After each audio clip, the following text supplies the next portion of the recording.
द्रौपदी को बालों से पकड़कर युद्ध सभा में लाया गया। द्रौपदी चिल्ला चिल्लाकर सबसे मदद मांग रही थी, किंतु उस टाइम युद्ध सभा में हर एक व्यक्ति मौन खड़ा था। कोई भी ऐसा व्यक्ति नहीं था उस समय जो द्रौपदी की हेल्प कर सके। आपको जानकर हैरानी होगी कि उस टाइम युद्ध सभा में ऐसे ऐसे महारथी थे जिनके आगे तो स्वयं इंद्रदेव भी कुछ नहीं, जैसे महारथी भीष्म, स्वयं गंगा पुत्र, जिन्होंने आज जीवन ब्रह्मचार्य का निर्वाह किया था। उनका क्रोध और उनकी शिक्षा तो स्वयं भगवान परशुराम से मिली थी। दूसरे थे द्रोणाचार्य, जिनकी शिक्षा के बारे में तो हम सभी जानते हैं। जब वो युद्ध में खड़े हो जाते हैं तो उनके आगे तो स्वयं कोई भी टिक नहीं सकता। तीसरे थे स्वयं कर्ण, जिनके आगे भीष्म, द्रोणाचार्य भी कुछ नहीं, जिनका गुरु स्वयं भगवान परशुराम थे। युद्ध सभा में इसके अलावा भी कई महारथी थे, जैसे अर्जुन, भीष्म, युधिष्ठिर, नकुल, जिनके आगे तो कोई अन्याय हो ही नहीं सकता था। लेकिन फिर भी क्यों? द्रौपदी के सम्मान के बारे में किसी ने भी नहीं सोचा। जानेंगे आज इसी वीडियो में, तो इस वीडियो को एंड तक जरूर देखना। इससे पहले भी हमारे चैनल में कई वीडियो अपलोडेड हैं अलग अलग टॉपिक के ऊपर, तो उसे भी एक बार जरूर देखें। हस्तिनापुर इलाके में हुई खोज कई बार इतिहासकारों के सामने बहुत ही महत्वपूर्ण सवाल लेकर आती है कि आखिर हजारों साल बाद भी मानव सभ्यता से जुड़ी इन चीजों को कैसे समझा जाए। जनवरी से खुदाई शुरू होगी। ये पहले की गई खोज के आधार पर हम लोगों ने कुछ स्थानों को तय कर लिया है। करीब 40 फीट की गहराई में एक लंबी शिला दिखी जो बहुत बड़ी थी, चौड़ाई भी अच्छी खासी। ये जरूर किसी बड़े निर्माण जैसे किसी राजमहल का हिस्सा होगा। मुझे बिल्कुल यकीन नहीं हो रहा है कि हम शायद 5000 साल से भी पुरानी श्री कृष्ण के राजमहल के अवशेष देख रहे हैं। ये दृश्य अलौकिक है, अलौकिक। को नजर आता है ये कितना भव्य होगा, मैं सोच भी नहीं पा रहा हूँ कि जिस नगरी का अवशेष 5000 साल बाद भी सुरक्षित है, वो नगरी कितनी बड़ी और कितनी भव्य रही होगी, कितनी खूबसूरत रही होगी। दोस्तों, हमारे भारत के ग्रंथों में बेसिकली 4 युगों के बारे में डिस्क्राइब किया हुआ है। पहला तो सतयुग, दूसरा त्रेता युग, तीसरा द्वापर युग और लास्ट है कलयुग। पहला सतयुग, जिसकी एज है 17 लाख वर्ष, और इस युग में लोग डिवाइन एनर्जी से लगभग पूरी तरीके से कनेक्ट होते हैं। फिर आता है त्रेता युग, जिसकी आयु लगभग 12 लाख वर्ष थी, और इस युग में क्या हुआ था ये बात तो हम सभी जानते हैं। भगवान श्री राम और सीता जी की प्रेम कथा इसी युग में थी। और फिर आता है द्वापर युग, जिसकी आयु लगभग 8 लाख वर्ष बताई गई है, और महाभारत का भीष्म युद्ध इसी युग में हुआ था। फिर आता है कलयुग, जो कि है तो केवल 4.5 लाख वर्ष का, लेकिन सारे युगों में सबसे क्रूर युग यही है, जहाँ के मनुष्य को कुछ भी ज्ञात ही नहीं, और वो सिर्फ अपनी जरूरत, पैसा, वासना और लालच पूरी करने के लिए ही जीते हैं। कलयुग के बारे में हम किसी और वीडियो में डिटेल में बात करेंगे। अब आते हैं द्वापर युग, जहाँ भगवान श्री कृष्ण का जन्म हुआ था, और हमारे ग्रंथों में ऐसा भी लिखा है कि ये भगवान श्री कृष्ण का 8वां अवतार था। दोस्तों, ग्रंथों की माने तो द्वापर युग की शुरुआत आज से करीबन 2400 साल पहले यानी कि 3100 BC में हुई थी।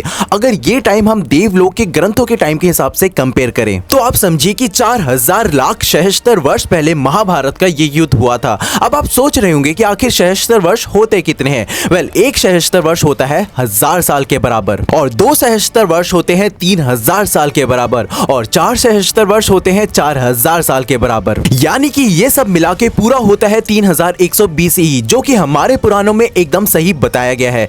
दोस्तों, पर क्या आप जानते हो जहां महाभारत का युद्ध हुआ था वो स्थान आज कुरुक्षेत्र में मौजूद है, जो कि आज हरियाणा में स्थित है। और सिर्फ इतना ही नहीं, हस्तिनापुर यानी कि आज का उत्तर प्रदेश, इंद्रप्रस्थ यानी कि आज का दिल्ली, कुरुक्षेत्र यानी कि आज का हरियाणा, और इवन वृंदावन, गोकुल, बरसाना, हर एक स्थान द्वापर युग का आज भारत में अलग अलग राज्य में स्थित है, और इनके सबूत हमें समय समय से मिलते रहे हैं। और जब कोई अगर आपसे कहता है कि ये सब बस एक काल्पनिक है, इसका वास्तविकता से तो कोई भी मतलब नहीं, तो उन्हें सिर्फ ये वीडियो दिखा देना।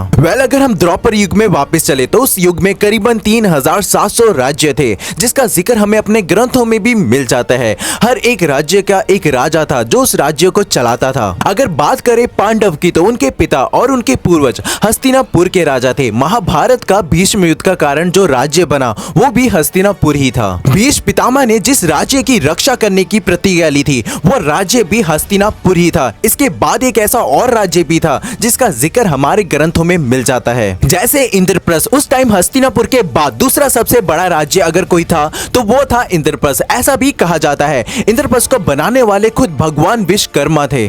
आज इंद्रप्रस्थ हमारे भारत के दिल्ली में स्थित है। जी हाँ, वही दिल्ली जो आज पॉपुलेशन के गुबार में कहीं खो गई है। आज दिल्ली की हालत क्या हो गई है ये बात तो हम सब जानते ही हैं। क्या आप मानोगे कि ये उस टाइम द्रौपद युग का सबसे सुंदर राज्य था?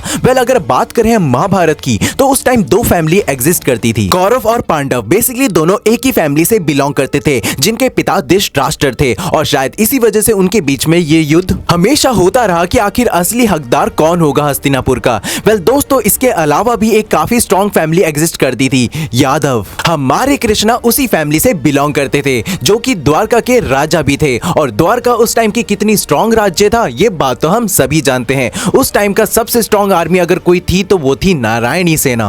अगर हम महाभारत के युद्ध की बात करें तो जब द्रौपदी का चीरहरण हो रहा था तो उस टाइम एक से एक महारथी मौजूद थे जिन्होंने अपने धर्म को नहीं छोड़ा, लेकिन फिर भी युद्ध सभा में पासे फेंके गए और राज्य के साथ पांडव और द्रौपदी को भी दांव पे लगाया गया। अब कुछ लोग द्रौपदी के चीरहरण को एकदम सही बताते हैं क्योंकि ऐसा कहा जाता है कि द्रौपदी ने अंधे के पुत्र को अंधा कहा था। अंधे का पुत्र अंधा ही होता है क्या? दोस्तों, अगर बात सिर्फ इतनी सी होती तो आखिर क्यों मामा शकुनी ने भीम को बचपन में ही मारने की कोशिश करी थी? आखिर क्यों जब पांडव वापस आए तो उन्हें राज्य देने से मना कर दिया गया? मेरे हिसाब से तो महाभारत का युद्ध अगर किसी वजह से हुआ है तो वो सिर्फ दुर्योधन और पांडव हैं। शुरुआत से लेकर अंत तक दुर्योधन को कितने मौके मिले लेकिन फिर भी दुर्योधन सिर्फ एंगर, ग्रीडी और लालच से कभी बाहर नहीं आ पाया। और अगर आप ध्यान से देखोगे और विचार करोगे तो पांडव से बड़ा अधर्म और किसने भी नहीं किया। पहले तो कौरवों के कहने पर इतना बड़ा गेम खेलना और उसके बाद धीरे धीरे सब कुछ दांव में लगा देना, फिर चाहे वो राज्य हो या खुद पांडव या फिर द्रौपदी। शुरुआत से लेकर अंत तक सिर्फ अपने धर्म को लेकर बैठे रहना जो एक्चुअली में धर्म था ही नहीं। अर्जुन जैसा महान और शक्तिशाली उस युग में केवल कर्ण थे लेकिन फिर भी इतने बड़े अधर्म को किया गया और सब उसका हिस्सा बने। दोस्तों, इन सब में सबसे ज्यादा तकलीफ किसी ने सही है तो वो सिर्फ द्रौपदी है। अगर आपने महाभारत देखी है तो आपको ये बात का पता होगा कि जब द्रौपदी का जन्म हो रहा था तो उनके पिता यानी कि द्रौपद ने अपनी पुत्री के लिए यानी कि द्रौपदी के लिए जीवन भर का दुख मांगा और इसके बाद क्या हुआ ये बात तो हम सभी जानते हैं। शुरुआत से लेकर अंत तक द्रौपदी को केवल दुख मिला। दोस्तों, आज भारत में ऐसी कई द्रौपदी हैं जो हर साल फिजिकल हैरेसमेंट, डाउरी और सेक्सुअल असॉल्ट की शिकार बनती है। इवन कई स्टेट में तो ऐसी न्यूज भी आती है क्योंकि एक हस्बैंड ने अपनी वाइफ को मार्केट में बेच दिया क्योंकि वो अपने दिए हुए पैसे वापस नहीं चुका पा रहा था। और ऐसी खबरें आज इंटरनेट से भरी पड़ी हुई हैं। दोस्तों, आखिर ऐसा क्यों होता है कि हर बार किसी वुमेन को ही सारी चीजें सहनी पड़ती है? और आखिर ऐसा क्यों होता है कि हर बार एक वुमेन को ही जीवन भर का दुख मिलता है? आखिर ऐसा क्यों होता है कि हर बार एक वुमेन ही इस इवल वर्ल्ड का शिकार बनती है? बात चाहे किसी भी युग की हो, फिर चाहे वो त्रेता युग हो, द्रौपद युग हो या कलयुग हो, जब जब किसी महिला की डिसरिस्पेक्ट होगी तब तब आपको और हमें ही इसके खिलाफ आवाज उठानी पड़ेगी। दोस्तों, आज की वीडियो में बस इतना ही। अगर आपको ये वीडियो अच्छी लगी हो तो एक बार लाइक, शेयर, कमेंट जरूर करना और हमें ये जरूर बताना कि आपको हमारी वीडियो कैसी लगती है क्योंकि आपका दिया फीडबैक हमें अपनी वीडियो में इंप्रूवमेंट करने में बहुत मदद करता है। हमने अपनी यूट्यूब की शुरुआत आज से करीबन 2 साल पहले करी थी। तब से लेकर अब तक हमने बहुत कुछ सीखा है और आगे भी सीखते रहेंगे। बस जरूरत है तो आप लोगों के सपोर्ट की। और हाँ, अगर आपको किसी टॉपिक के ऊपर वीडियो चाहिए तो कमेंट में जरूर बताना।